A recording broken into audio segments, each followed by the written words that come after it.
When our concentration is directed towards the price fluctuation, we kind of start missing the actual value proposition of our asset.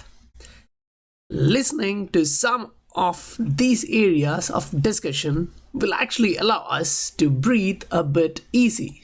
Tier 1 UK bank on their open banking platform, I want to jump off a cliff. Yeah. When I connect to a Singapore-based crypto native company, and we're not even trading crypto, they're just crypto native, but our systems connect, it's like, angels singing, you know? So I think we have... If you are receiving value out of the content, do hit the like button, subscribe button, and the bell notification icon to get updated about the future videos. So from that, it is so clear that for banks, it is kind of hard to start using a digital asset in their books without proper regulations in that particular country.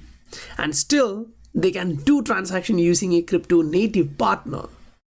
So how is this changing the entire financial landscape? Because currently we understand that fintech is actually working on changing the entire landscape.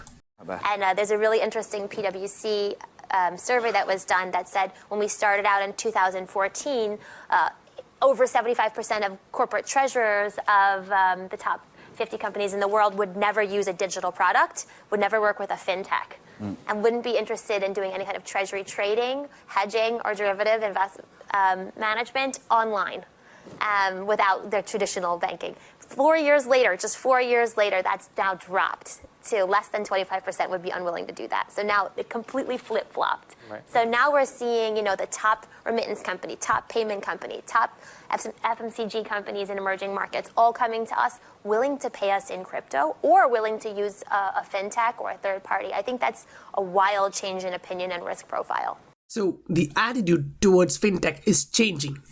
Majority are leaning towards the innovation, as we discussed in the last video. The details about fintech revolution, how Christine Lagarde was stating this would happen, the gold standard and central bank digital currencies were actually detailed in the last video. So we won't actually go much into that. Instead, we'll actually concentrate on what's happening now. This is an old one from I Am Legion, but it actually showed us the direction and its interoperability protocol, right?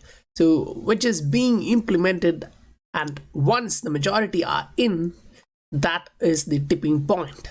Then it will be a rush in to the network. Because as we can see from the early days of this, as Stuart is actually highlighting here, Bob the way was actually showing the activated demo accounts on the ledger. So when you actually open that up, you can actually see giant players, giant organizations having demo account and trying this. So huge players are actually testing. So I wonder why Ripple had around 300 unannounced partners in 2019 Swell event. So as the 2020 Swell event is coming closer, I think 250-300 more partners will be announced, or I won't be surprised even if they announce 500 this time, because 1 year just passed with 300 in hand and the all newcomers of 1 year. So while discussing about that, also keep in mind that with the global chaos and reserve issues, the adoption rate will only increase from here towards the liquidity solution. I saw this charts and it made me actually thinking these levels and targets of about 300 is not unknown to us, because we have conducted the long-term technical analysis multiple times, and we actually came across some of the similar figures too, right? But the fractal still felt interesting while revisiting those levels in the imagination, and with a doubt, who all will be still holding even if we pass a $50, $100 mark? Because if the price surpasses $100 in a couple of years, what will you do? Will you wait and hold? Do let me know in the comment section below what do you actually think about that. Because events like this are coming. I thought at least say for the multinational companies like Uber, Amazon and others who actually have to upgrade during this crisis will be actually better for them. The standard network to save fees, cost incurred for the payments, they have to do payments for the supply chain, the salaries, and lot of various other micro payments. So for them, getting into this network for low risk and no risk kind of thing is actually better, because along with the reduction in risk, they also get an instant and low cost payment. So as they go live after the current health crisis, it would actually benefit them in a lot of ways, and it will kind of be a tipping point there. Jumping into the charts, we are kind of moving away from the pattern which we discussed yesterday.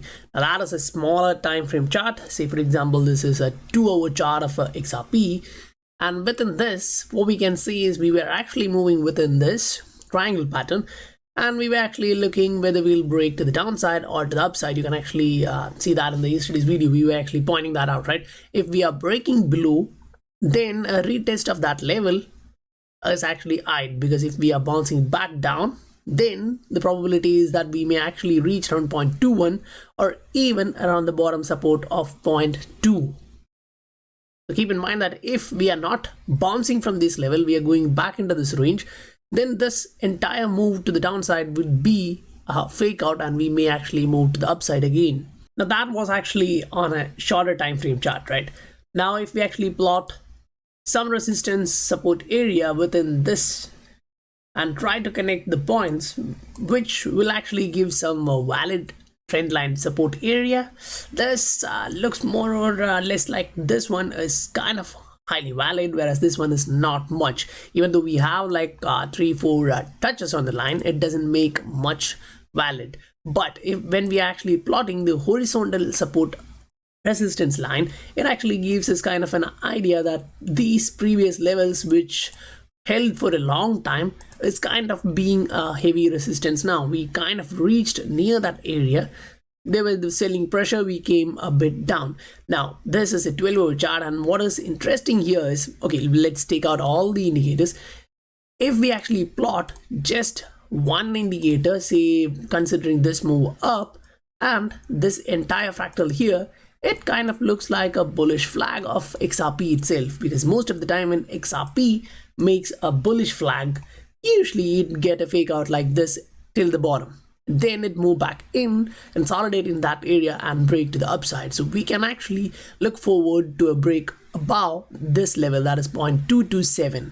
But say we are actually coming back below 0.215 or this previous low of 0.212, then that entire pattern is invalidated. So follow the price. If you are looking and following the price on a shorter time frame, do keep this 2 level in mind. Say the bottom should be 0.21 and the top should be around 0.225. If you are receiving value out of the content, do hit the like button, subscribe button and the bell notification icon to get updated about the future videos.